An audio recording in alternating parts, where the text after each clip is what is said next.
This channel does not promote any violent, harmful, or illegal activities. All content provided by this channel is meant for an educational purpose only.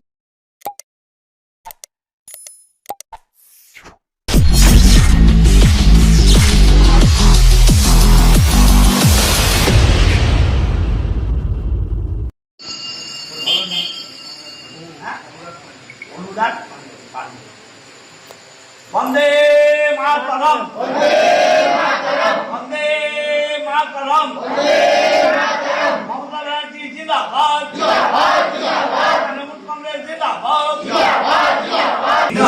BJP जिंदाबाद BJP जिंदाबाद BJP जिंदाबाद नरेंद्र मोदी जिंदाबाद नरेंद्र मोदी जिंदाबाद सुगंध मजुमदार जिंदाबाद सुगंध मजुमदार जिंदाबाद गौतम चटर्जी जिंदाबाद गौतम चटर्जी जिंदाबाद।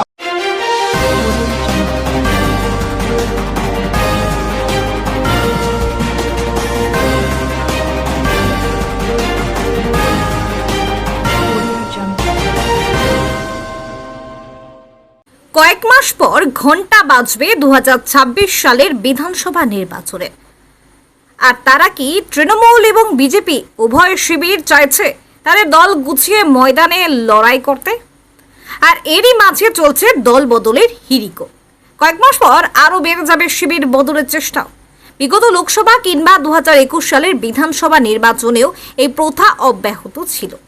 কেউ তৃণমূল ছেড়ে বিজেপিতে, আবার কেউ পদ্মফুল ছেড়ে ঘাসফুল শিবিরে যোগদানের প্রস্তুতি। বিগত লোকসভা নির্বাচনের ক্ষেত্রে এই ব্যতিক্রমের ঘটনা ঘটেনি চুঁচুড়া বিধানসভা এলাকাতেও। তখনও পদ্ম শিবির ছেড়ে ঘাসফুল শিবিরের সহ তৃণমূল ছেড়ে বিজেপিতে যোগদান। এখনও সেই প্রথা অব্যাহত চলছেই। ঘটনা প্রসঙ্গে আজ হুগলি সাংগঠনিক জেলা বিজেপি কার্যালয়ে এক সংঘ পরিবারের সদস্য পেশায় আইনজীবী অভিজিৎ ঘোষাল আগামী বিধানসভা নির্বাচনের আগেই বিজেপি শিবিরে যোগদান করল হুগলি জেলা বিজেপি সাংগঠনিক সভাপতি গৌতম চট্টোপাধ্যায়ের হাত ধরে। আর সবথেকে ব্যতিক্রমী বিষয়টি ঘটল 22 দিনের মাথায়। সকল দর্শকদের জানিয়ে রাখি, গত 2রা জুন চুঁচুড়া বিধায়ক অসিত মজুমদারের হাত ধরে কোদালিয়া 2 নম্বর গ্রাম পঞ্চায়েতের প্রধান এবং বর্তমান পঞ্চায়েত শাসক দলের সদস্যদের হাত ধরে ঘাসফুল শিবিরের পতাকা গ্রহণ করে জয়গান করতে দেখা গিয়েছিল সক্রিয় বিজেপি কর্মী অনুরাগ পান্ডেকে। আর সেই বিগত 22 দিন আগে বিজেপি ছেড়ে তৃণমূল যাওয়া অনুরাগ আজ হুগলি সাংগঠনিক জেলা বিজেপি সভাপতি গৌতম চট্টোপাধ্যায়ের হাত ধরে আবার পুনরায় তার পুরনো দলে ফিরলেন জয়ধ্বনি করে। তার হাতে বিজেপি পতাকা তুলে দেন হুগলি সাংগঠনিক জেলা সভাপতি সহ অন্যান্য শীর্ষস্থানীয় বিজেপি নেতৃত্বরা। কিন্তু এখন প্রশ্নচিহ্ন থেকে যাচ্ছে, আসন্ন বিধানসভা নির্বাচনে যে সমস্ত তৃণমূল কর্মী কিংবা বিজেপির নিচুতলার কর্মীরা তাদের সর্বস্ব ত্যাগ করে দলটি করেন, তাদের কাছে কি বার্তা যাচ্ছে? যখন তখন কেউ দল বদলের ঘটনায় আগামী দিনে বিধানসভা নির্বাচনের ফল কিংবা তার প্রভাব নিচুতলার বা সক্রিয় কর্মীদের ওপর পড়বে না, সেটা আগামী দিনেই বোঝা যাবে। এ বিষয় নিয়ে সদ্য তৃণমূল যোগদান করে আজ বিজেপিতে যোগদানকারী অনুরাগ বলেন, অভিমানের জন্য আমি তৃণমূলে অংশগ্রহণ করি। অতীতের সকল অভিমান ভুলে আমি পুনরায় আমার নিজের দলে যোগদান করলাম এবং 2026 সালে নির্বাচনে আমি সক্রিয়ভাবে বিজেপির প্রচারে থাকব। এই বিষয় নিয়ে হুগলি সাংগঠনিক জেলা বিজেপি সভাপতি গৌতম চট্টোপাধ্যায় বলেন, দলের মধ্যে অভিমানের ফলেই অনুরাগ অন্য দল যোগদান করেছিলেন, কিন্তু আজ সব অভিমান ভুলে সে পুনরায় তার বিজেপি দলে ফিরল। তিনি এ প্রসঙ্গে বলতে গিয়ে বলেন, বিজেপি দল অনেক বড়, কিছু মনোমালিন্য থাকতেই পারে। সে যদি তার ভুল বুঝে আবার পুনরায় ফিরতে চায় তাহলে আমরা স্বাগত জানাবো, কিন্তু তাতে থাকতে হবে নিয়ম শৃঙ্খলা। সদ্য 22 দিন আগে তৃণমূলে এসে আবার তৃণমূল ছেড়ে বিজেপিতে যোগদান প্রসঙ্গে কোদালিয়া 2 নম্বর গ্রাম পঞ্চায়েতের প্রাক্তন তৃণমূল সভাপতি তথা তৃণমূল আইনজীবী সেলের সভাপতি অসিত মাঝি বলেন, এসব বিষয়ে আমি আপনাদের থেকে শুনলাম, আমার কাছে কোনো রকম এ বিষয়ে খবর নেই। আর যদিও বা এই বিষয় হয়ে থাকে তাতে আমরা গুরুত্ব দিতে নারাজ। আমাদের দল তৃণমূল কংগ্রেস মমতা বন্দ্যোপাধ্যায় এবং অভিষেক বন্দ্যোপাধ্যায়ের নীতি আদর্শকে সামনে রেখেই চলে। আমরা বাড়িতে কোনো অতিথি এলে চা বিস্কুট মিষ্টি জল দিয়ে আপ্যায়ন করি। কেউ যদি আমাদের এই বৃহৎ দলে এসে 20 দিনে সবকিছু যদি বুঝে গিয়ে আবার পুনরায় দল বদলায়, এতে আমাদের কিছু যায় আসে না। কারণ যে ব্যক্তি দল বদল করেছে সে তার পাশের বাড়ির 5টি ভোট করাতে পারে না, তাকে নিয়ে এত মাতামাতি করার কিচ্ছু নেই। এ বিষয় প্রসঙ্গে সক্রিয় বা নিচুতলার কর্মীদের উদ্দেশ্যে তিনি জানান, যারা তৃণমূল কংগ্রেস করে তারা মমতা বন্দ্যোপাধ্যায় এবং অভিষেক বন্দ্যোপাধ্যায়কে দেখেই করেন। তারা আমাদের নেত্রী এবং সেনাপতি সহ চুঁচুড়ার বিধায়ক আমাদের নেতৃত্ব। চুঁচুড়া থেকে আদির রিপোর্ট, আমার কলকাতা নিউজ। হ্যাঁ দাদা, তৃণমূল ছেড়ে বিজেপিতে দেখা গেল দুই পুরনো কার্যকর্তাকে আবার ফিরে পেল, কি বলবেন এই বিষয়ে? আসলে ব্যাপারটা কি, আমাদের অনুরাগ ভাই কে অনেক রকম মানসিক নিপীড়ন বলুন বা মানসিকভাবে ভুল বোঝানো বলুন, যা হোক কিছু করে আজকে তৃণমূল কংগ্রেস চেয়েছিল যে আমাদের ভাইকে নিয়ে চলে যেতে, নিয়ে যাওয়ার চেষ্টাও করেছিল, কিন্তু গিয়ে দেখলো যে ও যে আদর্শ এবং যে শৃঙ্খলা আজকে ভারতীয় জনতা পার্টির মধ্যে দেখেছে, সেই শৃঙ্খলা বা আদর্শ কোনোটাই নেই। কারণ ওখানে শুধু একটাই আছে, দুর্নীতি। মানে পায়ের নখ থেকে মাথা চুল পর্যন্ত শুধু চুরিয়ে চুরিয়ে চুরি। তো ওনার মতো মানুষ, উনি এটাকে মেনে নিতে পারেননি, সেই জন্য আবার ভারতীয় জনতা পার্টিতে উনি আজকে ফিরে এলেন। আমাদের ঘরের ছেলে ঘরে ফিরে আসাতে আমি তাকে আবার গ্রহণ করেছি এবং আগামী দিনে 26-এর নির্বাচনে আমরা একসাথেই আবার কাজ করব। তার সাথে আমাদের মাননীয় অভিজিৎ ঘোষাল, উনিও হচ্ছেন পেশায় আইনজীবী, তো উনিও আজকে আমাদের পরিবারে এলেন। আমরা দুজনকেই আমাদের পরিবারে আমরা গ্রহণ করব। দাদা, দুজনেই কিন্তু সক্রিয়ভাবে আপনাদের পার্টিতেই ছিল। কিছুদিন আগে একজন এবং আরেকজন নিষ্ক্রিয় হয়ে পড়েছিল, কেন এইটা কেন হচ্ছে আপনাদের পার্টিতে? নিষ্ক্রিয় হয়ে কিছু পড়ে থাকিনি, হয়তো বললাম আমাদের আজকের পরিবার বিশাল পরিবার, আজকে নিজেদের মধ্যে একটু ভুল বোঝাবুঝি হতেই পারে। আমাদের পরিবার তো আর সেই পরিবার নেই, আজকে পরিবার অনেক বড় হয়েছে। আজকে আমরা 2,30,00,000 আমরা ভোট পেয়েছি আজকে ওয়েস্ট বেঙ্গলে, এটা তো বড় কথা না, এটা তো ছোট কথা না। সেই জন্য ভুল বোঝাবুঝি হতে পারে। আজকে একটা পরিবারের মধ্যে যেখানে 4-5 ভাই থাকে সেখানে একসাথে, সেখানেও আজকে ভুল বোঝাবুঝি হতে পারে। সুতরাং এটা কোনো ইয়ে নয়, আমরা ভুল বুঝবুঝি আমরা মিটিয়ে নিয়েছি এবং আমরা আগামী দিনে এই ভুল বুঝি যাতে না হয় আমি নিশ্চয়ই দেখব। দাদা, আপনাদের কর্মীদের মধ্যে তো একটা এরকম একটা বিপরীত প্রতিক্রিয়া পড়ে, একজন তৃণমূলে গেল, আবার তৃণমূল ছেড়ে কিছুদিনের মধ্যে বিজেপিতে আবার ফিরে এলো আপনার হাত ধরে। তো যারা নিচু তলার আপনাদের বিজেপি কর্মী সক্রিয়ভাবে করে, তাদের মধ্যে তো এই প্রভাবটা পড়ে, কি বলবেন, সেই বার্তাটা কি দেবেন? প্রভাব কিছু পড়ে না। দেখুন, অনেক সময় কি বললাম তো, ভুল বুঝবুঝি হয়, আর আমাদের যারা বিজেপির আদর্শে বিশ্বাসী তারা সেই ভুল করবে না। আমাদের অনুরাগ ভাই কোনো কারণে হয়তো সেই ভুল করেছে, তার জন্য সে একটা দিনের জন্য নিশ্চিন্ত ভাবে ঘুমোতে পারেনি।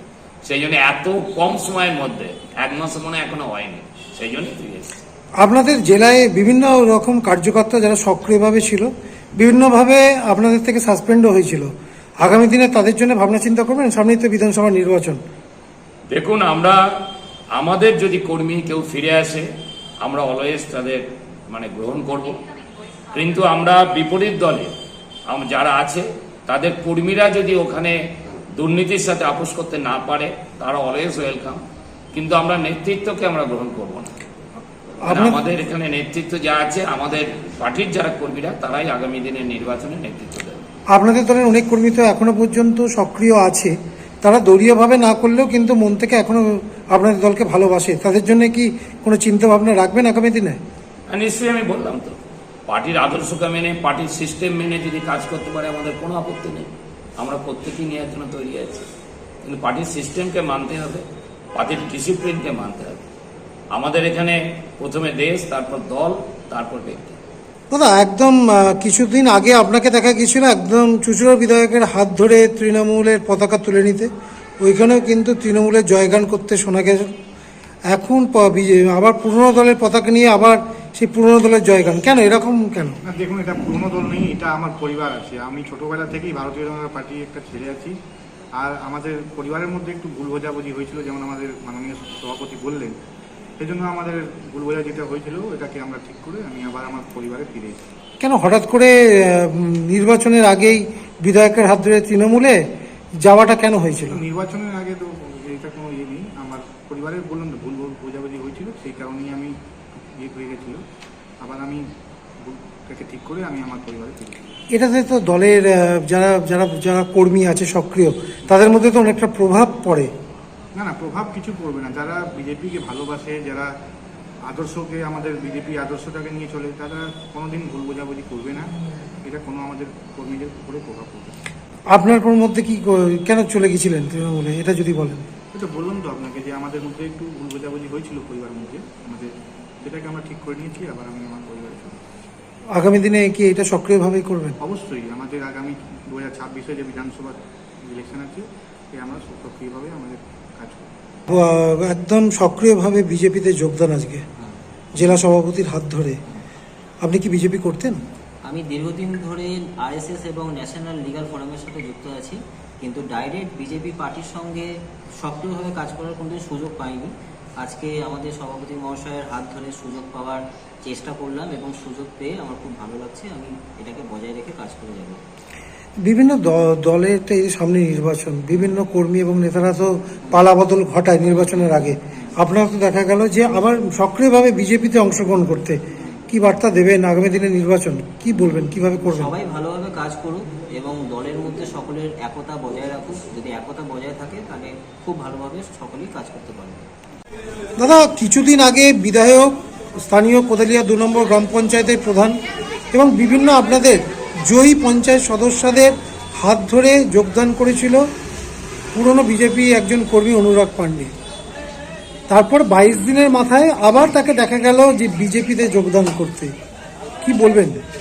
মানে এটা এইমাত্র আপনার কাছ থেকে শুনলাম, যে আপনি বললেন বলে আমি জানতে পারলাম। তাই আমাদের হচ্ছে তৃণমূল কংগ্রেস অনেক বড় পরিবার, সেই পরিবারের মধ্যে যদি কেউ আসে থাকে, আবার যদি কেউ চলে যায়, এসেছিল ঠিক আছে, তাকে আমরা অভ্যর্থনা জানিয়েছিলাম। আমাদের পরিবারের মধ্যে আমাদের বাড়িতে যদি কেউ আসে তাদের তো চা দিয়ে বা চা বিস্কুট খাইয়ে বা মিষ্টি খাইয়ে তো আমরা আপ্যায়ন করি, তো সেরকম আপ্যায়ন করেছিলাম। হ্যাঁ, কিন্তু এটা আপনার কাছ থেকে প্রথম দেখলাম, আমি এখন শুনি। কিন্তু বিষয়টা একদম 22 দিনের মাথায় তৃণমূল এলো, তৃণমূল থেকে আবার বিজেপি। এই যে আপনাদের যারা সক্রিয় তৃণমূল করে তলা কর্মীরা, তাদের কাছে তো একটা বার্তা যায় এই বিষয় নিয়ে, কি বলবেন? না না, কোনো বার্তা যাওয়ার ব্যাপারই নেই, কারণ আমরা তৃণমূল কংগ্রেসটা করি হচ্ছে মমতা বন্দ্যোপাধ্যায়কে দেখে। মমতা বন্দ্যোপাধ্যায় আমাদের নেত্রী, অভিষেক বন্দ্যোপাধ্যায় আমাদের হচ্ছে সেনাপতি, এবং আমাদের চুঁচুড়ার বিধায়ক অসিত মজুমদার, তাকে দেখে আমরা দল করি। অতএব তাদের নেতৃত্বে আমরা দল করি। এই পরিবারে কে এলো কে গেল তাতে কিচ্ছু যায় আসে না। মমতা বন্দ্যোপাধ্যায়কে দেখে পশ্চিমবাংলার মানুষ ভোট দেয়। এবং এই রিসেন্ট যে কালীগঞ্জ উপনির্বাচন বুঝিয়ে দিল যে কোনো কিছু এই সমস্ত ম্যাটার করে না। এবং যে গেছে, আপনার কাছে নামটা শুনলাম, তার পাশের বাড়ির ভোটটা টানার ক্ষমতা নেই। অতএব তাই সে এলো কি গেল কি কোথায় গেল, তার সেই নিয়ে আমাদের দলের কোনো মাথা ব্যথা নেই।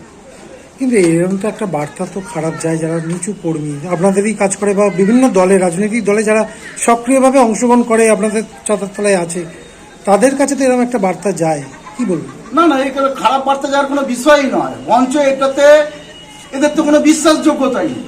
তারা একটা দলে এলো 20 দিন, সেই দলটা সম্বন্ধে জানলো না, বুঝলো না, তার মানে কি সে অন্তর থেকে এই দলে যোগ করেনি। হয়তো এই দলের সুবিধা নেওয়ার জন্য এসেছিল, সেই সুবিধাটা নিয়ে এই দলে থেকে 20 দিন 22 দিন হয়তো কিছু সুবিধা নিতে পারেনি। দেখছে যে না, এই দলে এসে ওই সুযোগ সুবিধা বা কোনো রকম কোনো কিছু নেওয়া যাবে না। অতএব আমাদের তৃণমূল কংগ্রেসের যারা সৈনিক তারা জানে এই দলে থেকে কোনো সুযোগ সুবিধা, ব্যক্তিগত সুযোগ সুবিধা এসব নেওয়া যায় না। অতএব হয়তো সে কোনো ব্যক্তিগত সুযোগের সন্ধানে এসেছিল, দেখলো সেটা পূরণ করতে এখানে পারছে না, সে হয়তো আবার ব্যক্তিগত প্যাভিলিয়ান্সে তার নিজের ইয়েতে গেছে, ওগুলো কোনো ব্যাপারই না। আর এখানে বিজেপির কিছু নেই তো, বিজেপির নিচু স্তরে এখানে কোনো সংগঠনই নেই, একটা বুথে 2-3 করে কর্মী নেই, তারা পোলিং এজেন্ট দিতে পারে না, তো তাদেরকে নিয়ে আমরা এত চিন্তা ভাবনা করবো।